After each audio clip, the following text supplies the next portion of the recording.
Sekarang kita terus dulu kepada Bapak Duta Besar kita, Eksekuensi Ibrahim Yusuf, Duta Besar kita di Thailand.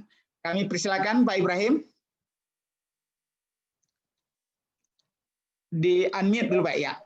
Atas perkenalnya mengajak saya ini Pak Burmalis Elias ini mengajak saya ikut ini mauta sama orang awak ini di sekolah. Iya, ya. Terima kasih Pak. Ya. Ini saya sampaikan sedikit pengalaman ini.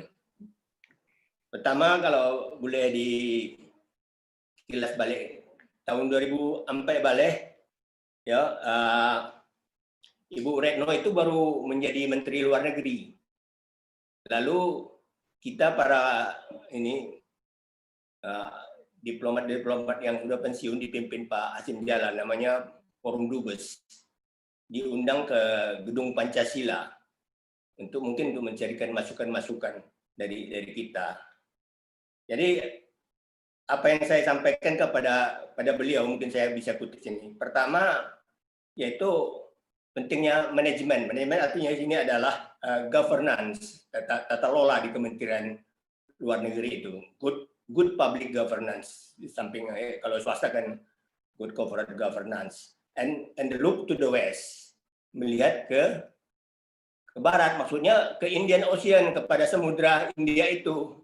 Jadi politik luar negeri itu harus yang kemudian menjadi Indo-Pasifik saya kira, karena pada tahun 2017 kita mengadakan seminar memperingati 100 tahun Adam Malik, Ibu Retno ada di sana, Pak Siswa ada, Januarinya tahun 2018 lahir itu saya lihat mengenai konsep Indo-Pacific Asia Outlook on Indo-Pacific.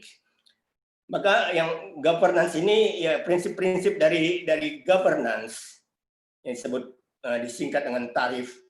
Prinsip-prinsipnya itu transparansi, accountability, responsibility, independence, dan fairness itu kita pegang ya. Saya kira diplomat Minang juga harus kira memegang itu. Ya, ini kan fairness, kejujuran, kemudian perlakuan sama kan egalitarian. Kita kan konsep-konsep egalitarian itu ada pada orang Minang. Yang dikaitkan dengan look to the west, seperti disampaikan oleh Pak Hasim Jalal tadi, Indian Ocean. Ketika saya menggantikan beliau kepala BPPK, namanya dulu Badan Litbang, karena namanya agak jadi ajakan sulit berkembang, lalu oleh Menlu Hasanuddin Yudha diganti dengan BPPK, Badan Pengkajian Pengembangan Kebijakan. Ya. Tahun 2003 Pak Hasim Jalal saya jadi pembicara ke sebuah universitas di utaranya New Delhi. Jadi apa yang kita dengar dari universitas itu, mereka telah mengadakan suatu research yang luar biasa di Samudra India itu. Mereka telah tahu di dasar Samudra India itu mana kobalt, mana zinc, mana minyak. Jadi, wah kita belum ada, kita baru universitas kita Andalas baru belum sampai ke sana. Jadi pulang dari sana saya beri ceramah di Fakultas Hukum Universitas Andalas. Ketemu dengan dekannya pada waktu itu tahun 2003, saya udah lupa namanya. Ya saya ceritakan kepada dia tentang bagaimana India itu telah mengadakan penelitian mengenai sumber-sumber di bawah laut Samudra India itu. Dia bercerita kepada saya bahwa mereka dapat beasiswa dari Belanda untuk hukum laut.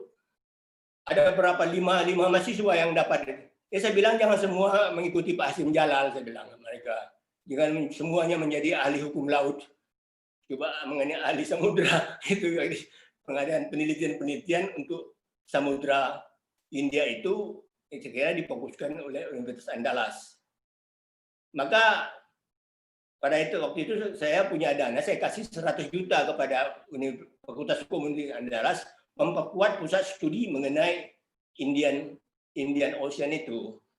Sudah itu nggak saya tahu lagi. Itu satu mengenai governance dan look to the west dan berkaitannya dengan kampung kita. Dan ketika saya duta besar di Thailand itu saya kira Pak Hasim Jalal waktu itu rektor kalau nggak salah ya.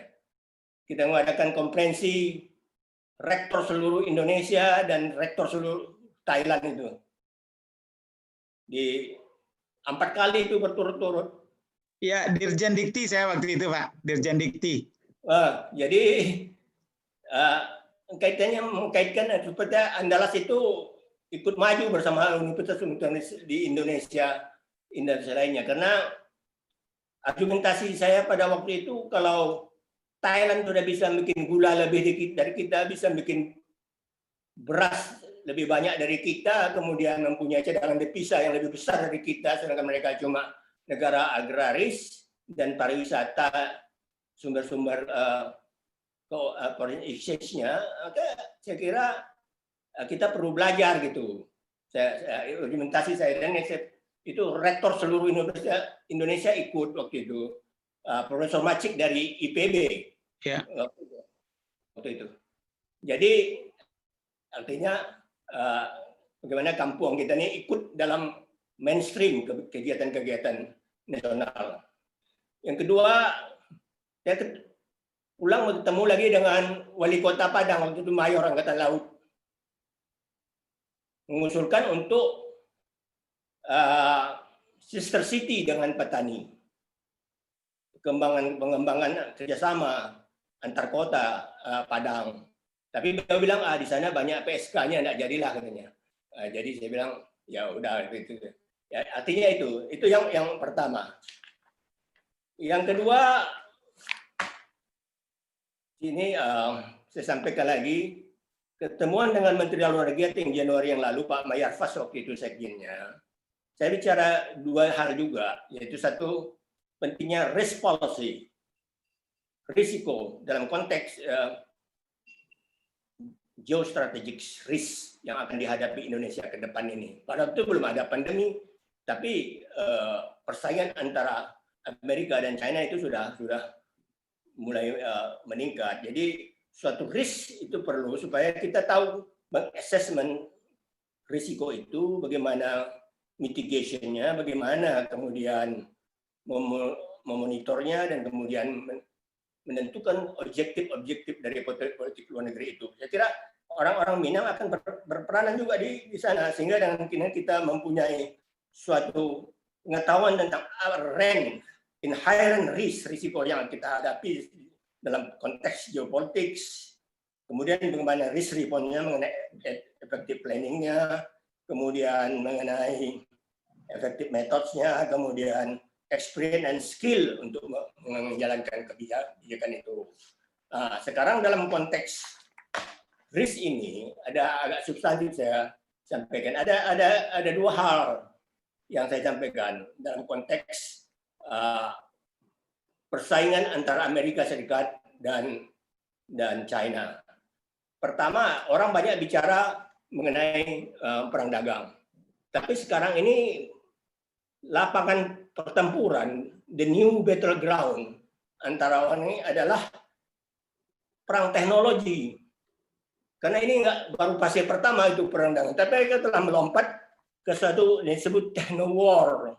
Maka diplomat di kita ke depan ini akan menghadapi suatu gambaran baru daripada geopolitik itu, yaitu bagaimana mereka itu, terutama Amerika itu, untuk membendung dominasi China tentang supply dan value chain terhadap teknologi baru dan teknologi informasi, komunikasi artificial intelligence, quantum computing, semiconductor, dan lain-lainnya. Lalu ini terus berkembang. Walaupun Joe Biden akan menjadi presiden Amerika yang baru, kalau bukunya Jeffrey Sachs itu Beyond Exceptionalism, kalau Amerika tetap mempertahankan exceptionalism-nya, maka akan berkelanjutan ini, karena ini akan menentukan. Bagi Cina pun juga pengalamannya ketika perang candu, Cina menggunakan silat kungfu, Inggris pakai senjata api kan. Mereka ngerti ditembak jauh. Kita juga dalam perang revolusi kan begitu. Teknologi Belanda kan lebih kuat, walaupun kita besar punya semangat.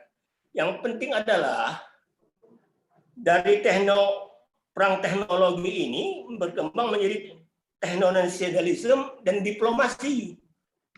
Ini yang harus mulai dikaji oleh para diplomat yang akan datang ini kalau menurut pendapat saya, yaitu bagaimana ini nasionalisme, teknologi, dan diplomasi ke depan ini. Jadi kalau boleh saya singkat sampaikan, bulan Agustus 2020 yang barusan ini, Amerika Serikat itu meluncurkan The Clean Networks Program, suatu prakarsa untuk menyingkirkan Cina dari teknologi digital maupun kabel bawah laut. The Clean Networks Program ini merupakan refleksi dari teknonasionalisme yang menghubungkan inovasi teknologi dan perusahaan langsung ke masalah keamanan nasional, kesejahteraan ekonomi, dan stabilitas sosial dan bangsa.